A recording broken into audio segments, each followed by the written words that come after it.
Todos, irmãos, estamos aqui para dar continuidade ao nosso estudo da EBD, né, falando sobre a vida e obra do Robert Reid Calley, agora aqui no Brasil. Em nossa última aula vimos que ele tinha ausentado-se do Brasil, né, por motivos de saúde. Uma vez que isso aconteceu, havia especulações, até mesmo do próprio Dr. Calley, talvez não retornar mais, mas estando ele recuperado, ele vê a oportunidade de retornar ao Brasil e dar continuidade ao trabalho, né?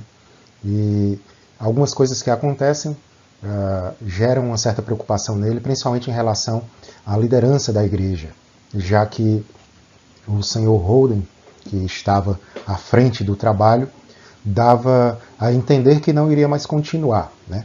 E ele se preocupa então em buscar um substituto para o senhor Holden e encontra nesse substituto um irmão da própria igreja, né, o João Manuel Gonçalves dos Santos, e ele objetiva então preparar esse irmão para o ministério pastoral, né, levando-o a estudar na faculdade de teologia do seu amigo Charles Spurgeon. Mas então o Dr. Calley ele retorna ao Brasil, né, chega aqui no nosso país e algumas coisas acabam que acontecem, algumas mudanças acontecem na igreja. E uma das mudanças mais importantes que nós vamos ter acontecendo aqui na igreja foi a instituição, a organização da escola bíblica dominical, né? Essas mudanças elas eram necessárias. Até então a escola de estudos bíblicos era uma mistura caótica de jovens, de velhos, sem nenhum tipo de restrição, né? Necessidades específicas para cada grupo, não havia esse tipo de organização. E a igreja resolveu que deveria haver uma divisão clara, né, uma divisão bem estabelecida, colocando os grupos de diferentes idades em classes separadas, com professores específicos para essas classes, né, uma competência mais específica para poder ensinar esses grupos de uma forma mais sistemática. E assim, lições de escola dominical deveriam ser produzidas de maneira adequada para adultos, de maneira adequada para jovens, crianças, né? E assim elas deveriam ser produzidas, né? E essas reformas elas foram postas em práticas imediatamente. Um superintendente foi eleito, que foi o José Fernandes Braga, né? 26 professores foram escolhidos, esses professores eles eram treinados, tá, pela própria liderança da igreja. E 5 desses professores eles serviam na igreja filial em Niterói, né? E o restante na igreja fluminense principal. E aí um rascunho da primeira série de lições então foi preparado, e assim, no dia 16 de julho de 1871, houve início daquilo que seria, meus irmãos, a mais popular e mais frequentada reunião da semana nas igrejas de todo o Brasil, que é a Escola Bíblica Dominical, né? E cá estamos nós aqui realizando um estudo exatamente para esse tipo de contexto, né? E quando aquele humilde grupo de crentes se encontrou em seu organizado grupo de escola dominical, eles nem podiam imaginar que eles poderiam estar dando início a algo que seria de vital importância para o crescimento da igreja no Brasil como um todo. É na escola dominical que a gente pode aprender um pouco mais, de uma maneira muito mais próxima, muito mais sistemática, sobre as verdades da palavra de Deus, né? E assim, então, foi estabelecida a escola dominical. Outra coisa também muito importante foi organizada, foi estabelecida, que foi a criação do grupo de senhoras, né? Isso é muito característico das igrejas congregacionais. E a história ela relata que a senhora Calley ela estava ansiosa por organizar uma sociedade feminina, mas como ela própria escreveu, né, vamos ler aqui o que ela escreve no seu diário, diz o seguinte: por um longo tempo hesitei em fazê-lo, visto que as pessoas da igreja me asseguraram que seria contra a cultura do país, uma vez que nenhuma mulher tinha permissão para sair sozinha na rua, e a mulher ela deveria estar sempre acompanhada por algum homem da família. Olha só aqui que haviam questões de barreiras culturais, né, para isso acontecer. Só que isso não impediu a senhora Calley de colocar o seu sonho em prática, né? Agora, continuando a senhora Calley em seu diário, ela diz o seguinte: temos 3 alemãs na igreja que se recusam a se submeter a tais restrições. Decidiram iniciar a sociedade, depois de averiguar que 11 mulheres eram favoráveis à ideia. E assim, em nossa segunda reunião, tínhamos um total de 14 mulheres. E acredito que outras mais se unirão a nós no futuro próximo. E mais uma vez, irmãos, nós temos aqui os Calley dando uma contribuição inestimável para a igreja brasileira, que é a Sociedade de Senhoras, um elemento importantíssimo para toda a igreja local, né?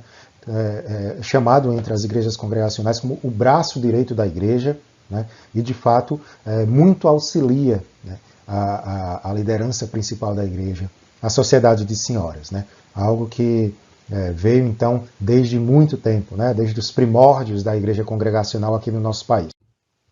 Então a igreja fluminense ela ficou organizada na sua rotina semanal da seguinte maneira. Veja só como os irmãos eles eram ativos. Tá? No domingo eles tinham a escola dominical e os cultos de adoração. Na segunda-feira eles tinham aula de música e aprendizado de novos hinos, né? A senhora Calley que ministrava essas músicas, essas aulas de músicas. Na terça-feira tinha reunião de senhoras. Na quarta-feira tinha o culto do meio da semana. Na sexta-feira tinha treinamento especial para os professores da escola dominical. E além disso, olha só, ainda haviam reuniões evangelísticas em diferentes subúrbios e em Niterói. E vocês podem observar que eles estavam muito ativos, era um tempo de incessante atividade, né? Os irmãos eles estavam realmente empenhados em desenvolver o trabalho evangelístico, o trabalho de adoração e culto ao Senhor, e assim a igreja cresceu, né? Infelizmente vejo muitas igrejas, às vezes até reclamando, quando tem tantas atividades para serem desenvolvidas, né? E a gente vê aqui que o trabalho ele começou e realmente prosperou, né?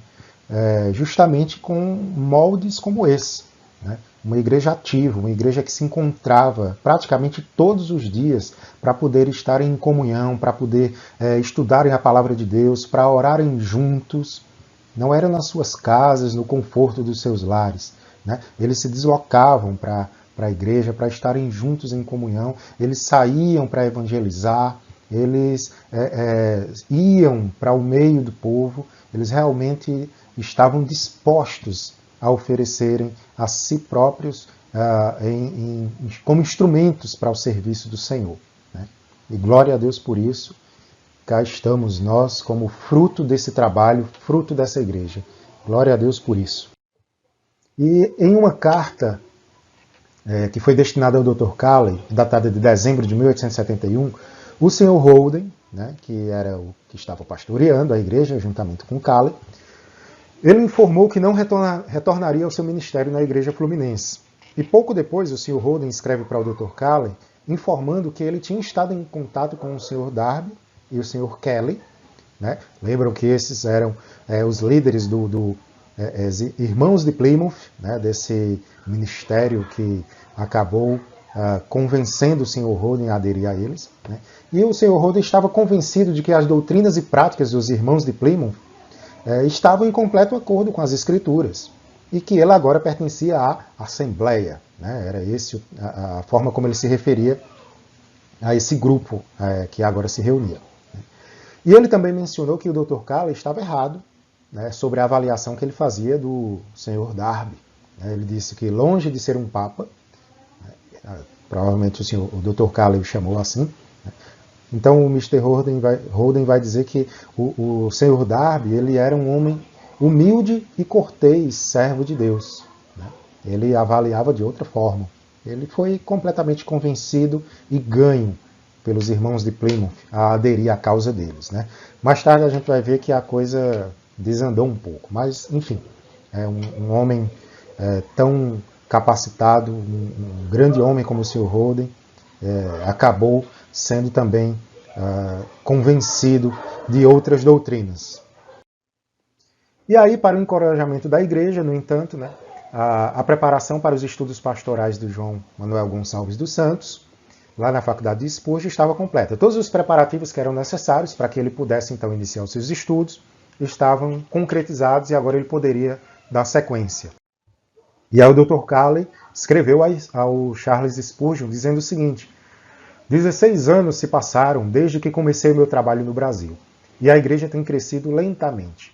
No momento, há 150 membros e todos muito pobres. Eu mesmo, olha só aqui a disposição do coração do Dr. Calley, eu mesmo tenho de pagar todas as despesas para manter a igreja, água, luz, etc. E a respeito de João Manuel Gonçalves dos Santos, pagarei sua passagem de volta à Inglaterra, bem como a maior parte de sua manutenção e de seus estudos. Realmente o Dr. Calley, meus irmãos, ele se doou por completo. Corpo, bens, disposição, recursos, tudo para o serviço do Senhor, serviço do reino, para a glória de Deus. E aqui nós vemos o Dr. Calley, mais uma vez, investindo nisso. E de fato, então, o João Manuel Gonçalves dos Santos viajou em 8 de agosto de 1872. Ele tinha 30 anos de idade e após os seus estudos ele serviu à Igreja Fluminense, ele retorna, serve à Igreja Fluminense por 39 anos. E como um agente da Sociedade Bíblica, ele serviu a todas as igrejas do Brasil. Os irmãos podem depois procurar sobre a história dele. Contribuiu grandemente para o Evangelho aqui no nosso país. Vale a pena você estudar um pouquinho sobre a história do João Manuel Gonçalves dos Santos. O Dr. Calley não errou em investir nesse homem. Outra questão importante que permeava a Igreja Fluminense era discussões sobre o batismo. Veja só, irmãos. A questão do batismo ela continuava a agitar muitas reuniões da igreja e por um longo tempo uma senhora chamada de Dona Cristina Fernandes Braga, que era esposa do José Luiz Fernandes Braga, já vimos um pouco da história dele nas aulas passadas, tinha expressado o desejo de se tornar membro da Igreja Fluminense. Só que ela tinha sido impedida de realizar o seu desejo, de se tornar membro da igreja. Por quê? Porque a igreja exigia que ela se submetesse ao batismo dos crentes, que era o batismo por aspersão, que o Dr. Calley realizava. E a Dona Cristina, ela era alemã, presbiteriana, ela tinha participado das aulas da escola dominical com a senhora Calley, lá em Petrópolis, quando ela era jovem, e ela tinha sido batizada quando era criança. Ela tinha sido batizada na infância por um pastor luterano daquela cidade, e ela devia a sua conversão aos Calleys, mas ela tinha persistentemente se recusado a receber o novo batismo. Ela queria fazer parte da Igreja Fluminense, mas ela não queria ser batizada novamente, baseando-se no fato de que o seu batismo tinha sido autêntico. Era esse o argumento dela. Depois de muita conversa, ela finalmente se rendeu à pressão e aceitou ser rebatizada e admitida na ceia do Senhor. Mas aí surgiu um outro caso. E por um longo tempo, esse caso teve muita resistência a encontrar uma solução. Uma filha de Gama, um dos ajudantes do Dr. Calley, Maria Júlia, ela tinha sido batizada na infância pelo próprio Dr. Calley, de acordo com os ritos da Igreja Presbiteriana, do qual o Dr. Calley ainda era membro naquela época. E as discussões nas sucessivas reuniões da igreja acabavam se tornando um tanto acaloradas em relação a essa questão. E aí, valida ou não o batismo dessa senhora, filha do Gama? E finalmente, o que foi que resolveram? Um compromisso foi alcançado, provavelmente em consideração ao Dr. Calley, porque ele tinha batizado a filha do Gama na infância, ele estava envolvido na questão, e o que foi que a igreja decidiu?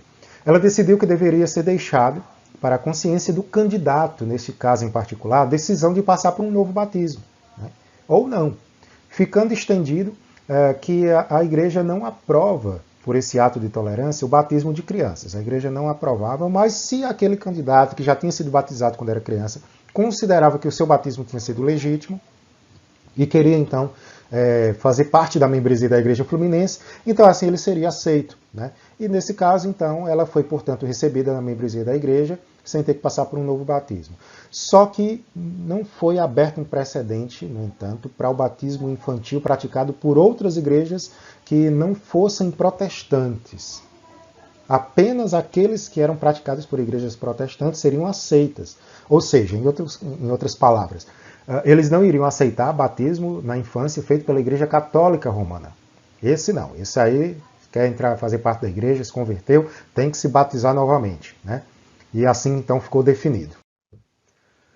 E em muitas ocasiões, a questão de iniciar uma escola cristã foi levantada. Nós temos aqui um outro ponto importante. Surgiu na igreja a vontade de se criar uma escola cristã, né? E não era fácil abrir uma escola na cidade, porque tinha que ter a permissão imperial, né?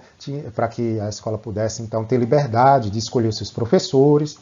E foi decidido, no entanto, fazer um pedido para essa permissão, né? Dessa permissão para poder fundar a escola independente, que era especialmente para os filhos dos crentes. A escola ela funcionaria no terreno que tinha no fundo da igreja e o ensino seria gratuito, né? Contribuições voluntárias iriam financiar o empreendimento. E a escola começou a funcionar, de fato, em 17 de junho de 1872, só que não teve sucesso, irmãos, devido a problemas financeiros, dificuldades para achar professores dedicados, né, que pudessem estar qualificados para o trabalho, que pudessem aceitar, talvez trabalhar com uma remuneração mais baixa. Vocês sabem que a igreja passava realmente por dificuldades, porque era composta por membros que tinham carência financeira, pessoas pobres, como o próprio Dr. Calley já tinha dito em seu diário, né? Ele mesmo tinha que arcar com muitas das despesas da igreja. Então acabou que não vingou essa ideia, né? É uma ideia maravilhosa, uma ideia muito boa, mas infelizmente não foi para frente a ideia da escola cristã. E no início de 1873, aconteceu um outro problema sério. Mais uma vez, uma grave epidemia de febre amarela se abateu sobre a cidade. E o doutor ele escreveu um artigo na imprensa para tentar ensinar ao povo medidas profiláticas, né, medidas de prevenção, né, para ajudar o pessoal a se preparar, né, para evitar pegar a febre amarela, né. E, como poderia ser esperado, né, do próprio Dr. Calley, ele estava procurando confortar aqueles que estavam desolados, né. Era um homem que realmente amava cuidar do povo, né. E a igreja também nomeou pessoas para visitarem os doentes. A igreja participou disso. É função da igreja, meus irmãos, a atividade social, né. E a igreja se envolveu. A igreja fluminense aqui, ela visitava os doentes que sofriam em suas próprias casas. Panfletos sobre este mal, sobre esta doença, foram impressos e largamente distribuídos para poder ensinar ao povo as medidas de prevenção, até que, graças a Deus, finalmente a crise passou. E a igreja, no entanto, continuava a oferecer uma clínica para os mais pobres, os quais viviam em grande número nas proximidades da igreja e a procuravam, então, para poder receber esse tipo de atendimento. E o doutor ele não era um missionário itinerante, como os colegas presbiterianos dos Estados Unidos se tornaram, né? Ele acreditava que, na verdade, o trabalho evangelístico ele poderia ser feito de uma maneira muito mais efetiva por nativos, como o Gama, o Jardim, Viana, né, homens de fé, homens simples, homens que sabiam como alcançar o coração do povo, homens do povo, né? E o Dr. Calley, então, ele não era desses missionários de sair viajando por vários lugares do país e por outros países para estar levando o evangelho. Ele se estabelecia normalmente em um local e desse local ele fundava um ministério sólido, né, consolidado, para poder então daí espalhar a palavra de Deus para outros lugares.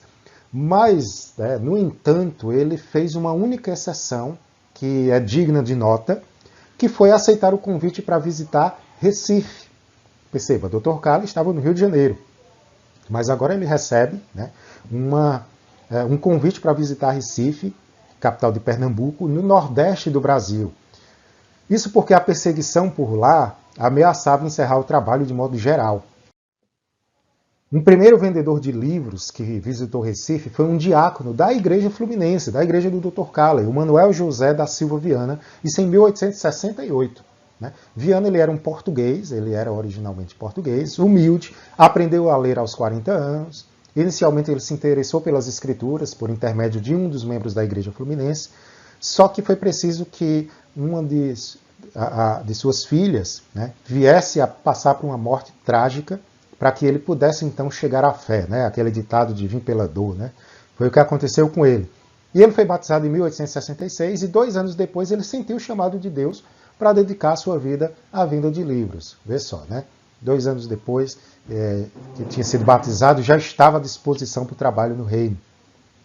Não era de ficar simplesmente no banco da igreja, né, só recebendo, era alguém ativo que estava ali pronto para poder fazer o trabalho. E a pedido do Dr. Calley, Viana se incumbiu de ir para Recife, né?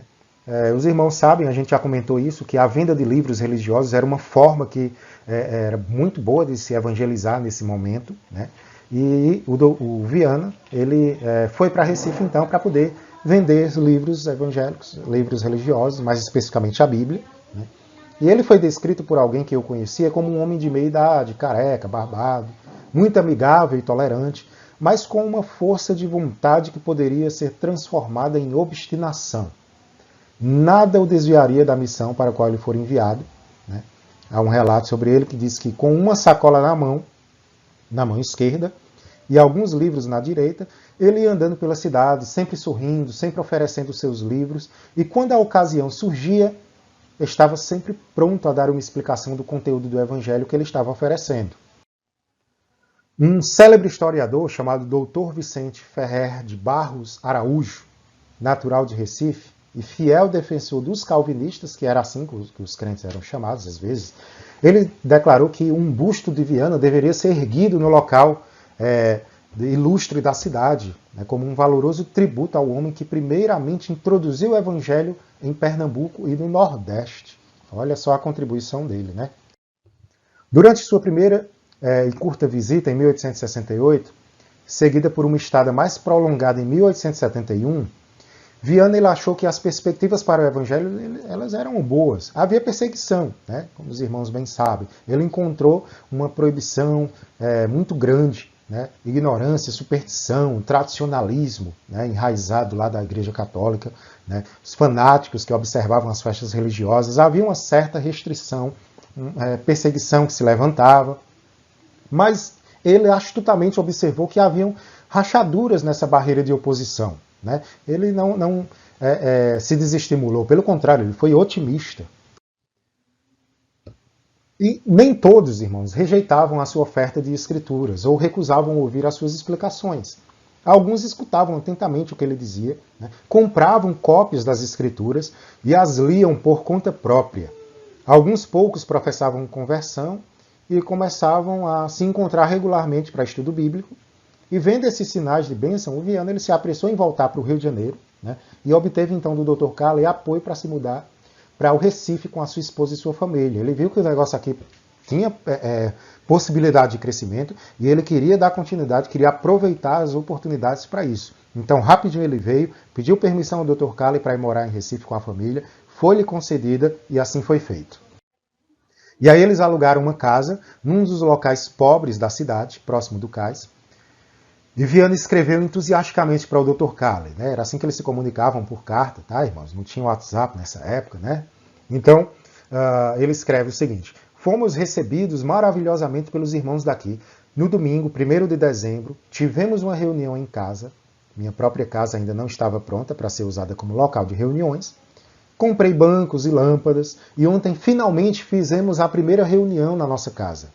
19 pessoas estavam presentes de manhã e 27 à noite. 17 se matricularam para a escola dominical. O culto doméstico que acontecia lá era todos os dias. E isso atraía, meus irmãos, a atenção dos vizinhos, né? Era assim que chamava a atenção do povo, e o povo ouvia os hinos e eles iam lá para ver o que estava acontecendo. Muitos se encantavam com aquilo e então aderiam ao trabalho, né? O tom dos hinos eram tão vívido e as palavras tão fáceis de entender que apenas pelo cantar dos hinos o evangelho já era pregado. Observem só aqui a beleza, né, da forma como o evangelho estava sendo pregado lá em Recife. E como começa de uma maneira humilde, de uma maneira simples, né? Numa casa, poucas pessoas, mas olha, reunião de manhã, reunião à noite. E isso chamava a atenção dos vizinhos de tal forma que eles queriam ver e eles acabavam sendo ganhos para Cristo nesse contexto, né? Hinos e louvor cantados ao Senhor com letras que realmente eram a própria Bíblia sendo pregada, né? Letras profundas com mensagens verdadeiras, né? Infelizmente, eu faço aqui uma observação, infelizmente os louvores que se constroem hoje, que se compõem hoje, eles trazem às vezes mensagens que não é aquilo que a Bíblia fala, muitas vezes são apenas poesia, né? uma beleza harmônica, mas sem profundidade, sem riqueza, né, em relação às verdades espirituais. E veja só o que é que conquistava o povo, o que é que fazia o povo realmente atentar e querer conhecer um pouco mais. Letras que por si só já evangelizavam, né? Claro que eu estou aqui generalizando, eu sei que não são todos, nós temos muitas boas músicas hoje, muitos bons louvores hoje, né? Bons compositores, homens sérios que se preocupam em estudar a Bíblia antes de compor. Infelizmente também temos o contrário, homens que se chamam de ministros de louvor, mas que não estudam a Bíblia, não vão atrás de aprender a palavra de Deus e acabam construindo cânticos que trazem heresias ao invés de trazerem verdades, né? E muitas vezes só porque tem uma letra bonita, ou melhor, uma mensagem muito poética, ou às vezes coisas que afaga demais o coração, mas não traz verdade nenhuma, ou então porque tem uma melodia bonita e contagiante, acaba fazendo sucesso. Mas fiquemos atentos a essas coisas. Observemos, irmãos, o exemplo da igreja cristã nos primórdios, né? Como é que a igreja se comportava antigamente. É essa a receita que dá certo, né? É essa forma de evangelização que dá certo. Foi assim que os nossos irmãos antigos, eles fizeram, eles trabalharam, e a coisa foi para frente desse jeito, né? Glória a Deus por esses irmãos abençoados que hoje nós estamos aqui, né? E eu vejo muita igreja hoje sendo muito criticada, né? Justamente porque ela não tem buscado viver um cristianismo como esses irmãos viveram, né? E acabam sendo motivo mais de escândalo do que de divulgação da palavra de Deus. Tomemos como exemplo o trabalho desses irmãos, né? A gente tem muita coisa ainda para ver, né, do trabalho deles, mas eu vou ficar por aqui, a nossa aula ela vai se encerrar aqui, né, para não se estender demais, não ficar muito longa. No nosso próximo encontro a gente vai ver como a igreja em Recife deu continuidade a esse trabalho, como foi que o trabalho se consolidou lá em Recife, né? O Dr. Calley, como nós vimos, ele abriu uma exceção, foi convidado para Recife e foi até lá. A gente ainda não está no momento em que ele chegou em Recife, mas a gente vai ver quando ele chega lá em Recife e como então ele assume aquele ministério, aquela obra de evangelização e de fazer o evangelho ali se espalhar e crescer e se aprofundar e se consolidar, né? Então no nosso próximo encontro a gente vai estar estudando sobre isso, que essa aula possa ter sido um pouco mais esclarecedora, né, e ter contribuído para o conhecimento dos irmãos acerca de homens e mulheres de Deus tão importantes na nossa história, né, na história da nossa igreja. Que Deus os abençoe, né, em nome de Jesus. Amém?